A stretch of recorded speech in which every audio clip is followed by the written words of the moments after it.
তার পিছনে পিছনে ছিল স্প্যানিশ একজন, নাম হলো ইভেন ফার্নান্ডেজ। তো যখন দৌড়াচ্ছে কেনিয়ায় উনি অলরেডি চ্যাম্পিয়ন হয়ে গেছে, কিন্তু কেনিয়ার মাইন্ডসেট হয়ে গেছে আমি চ্যাম্পিয়ন হয়ে গেছি, কারণ যে রেখাটা পার করবে সেই রেখা পার করার আগেই সে ভেবে গেছে, এই তার আগে একটা লেখা ছিল, ভেবেছে আমি অলরেডি রেখাটা পার করবো, তার মানে সে মাইন্ডসেট হয়ে গেছে আমি চ্যাম্পিয়ন হয়ে গেছি। ওকে, বুঝতে পেরেছি কথাটা? ফিল করবে, মোবাইল যাতে বাজবে একটু জোরে করে বাজবে, তাহলে আমার সুবিধা হবে। হ্যাঁ, একটু জোরে করে বাজবে। ওকে, তো ফিল করবে যখন রেখাটা পার করে গেছে, যখন রেখাটা পার হয়ে গেছে তার মাইন্ড সেট হয়ে গেছে এবং সে ভাবছে যে আমি অলরেডি দড়ি পার করে ফেলেছি, ফার্স্ট। সে বাস হয়ে গেল, ফার্স্ট হয়ে গেছে। তারপরে যতক্ষণ রেস্ট থাকে একটু দৌড়াতে হয়, মানে পড়ে যাবে। পিছন থেকে যিনি সেকেন্ড ছিলেন স্প্যানিশ, উনি বলছে তুমি কিন্তু এখনো ফার্স্ট হওনি, তোমাকে দৌড়াতে হবে, কারণ সামনেটা হলো অ্যাকচুয়াল রেখা। পয়েন্ট আউট করবেন কে বলছে, যে সেকেন্ড ছিল। সে স্প্যানিশ ভাষাটা সঠিকভাবে বুঝতে পারেনি, সে আরো কনফিউজ হয়ে গেছে, ও বুঝতে পারেনি। ওকে, পরে গিয়ে যখন কাছাকাছি চলে এসেছে দিয়েছে ধাক্কা, ধাক্কা দেওয়ার সাথে সাথে সে রেখাটা পার করে গেছে। বুঝতে পেরেছি কথা?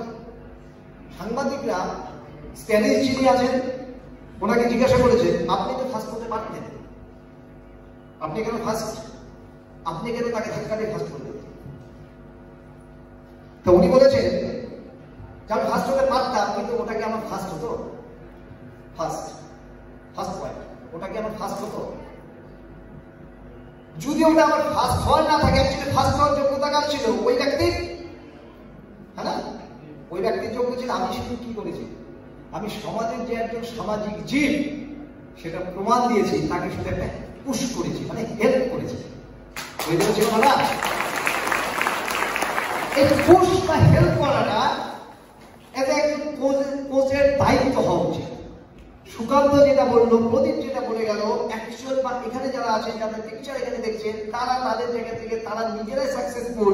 আমি শুধু কি করেছি, পুশ করেছি, আমি শুধু ওদেরকে বুঝিয়েছি, ওরা ওদের জায়গায় অ্যাকচুয়ালি ক্যারিং টোটাল ওদের। আমার কথা ওরা শুধু বললো, তা বললো যখন ওদের জন্য একটা হাততালি হোক।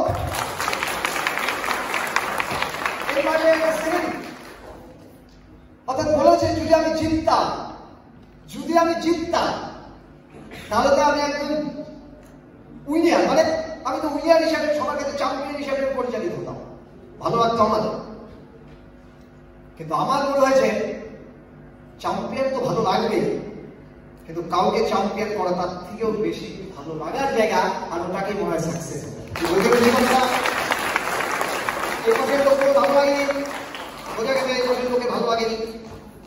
আপনাকে এমনি এমনি হাততালি দিন, এমনি বুঝতে হবে, যাদের ভালো লাগছে তাদের হাততালি দিতে হবে। তো ভাবার চেষ্টা করবেন। নেটওয়ার্ক ইন্ডাস্ট্রি, কেবল ইন্ডাস্ট্রি এবং বিজনেস গুলো জায়গাটা এই জায়গাটা লাগিয়ে রাখে, জায়গাটা এই জায়গায় ধরে দিতে চায় যে নিজে সাকসেস নয়, কাউকে সাকসেস করে দিয়ে তারপরে যে মানুষের কাছে যে পরিচিতি, যে ভালো লাগা, সেই ভালোবাসাটা তৈরি হয়, আমার মনে হয় ওটাই সাকসেস। BMW অন্যান্য নেটওয়ার্কারদের জন্য হতে পারে, কেবল ইন্ডাস্ট্রি, বিপিএস গ্রুপে BMW সাকসেস নয়, ওটা বাই প্রোডাক্ট। শুধু সিস্টেমটাকে যদি মেনটেন করতে পারে, তাহলে BMW সমস্ত গাড়ি আপনাদের কাছে চলে আসবে। কিন্তু মানবিকতা এবং মানসিকতা যদি রাখতে পারে, তাহলে সমাজে প্রত্যেকটা লোক বলবে আমি এই আঙ্কেলের মতো হতে চাই, আমি এই আঙ্কেলের মতো হতে চাই, আমি এই আঙ্কেলের মতো হতে চাই। অর্থাৎ আপনার মতো সবাই হতে যাবে। আমার মনে হয় সাকসেস ওটাকেই বলে যদি আপনার মতো 10টা লোক হতে চায়।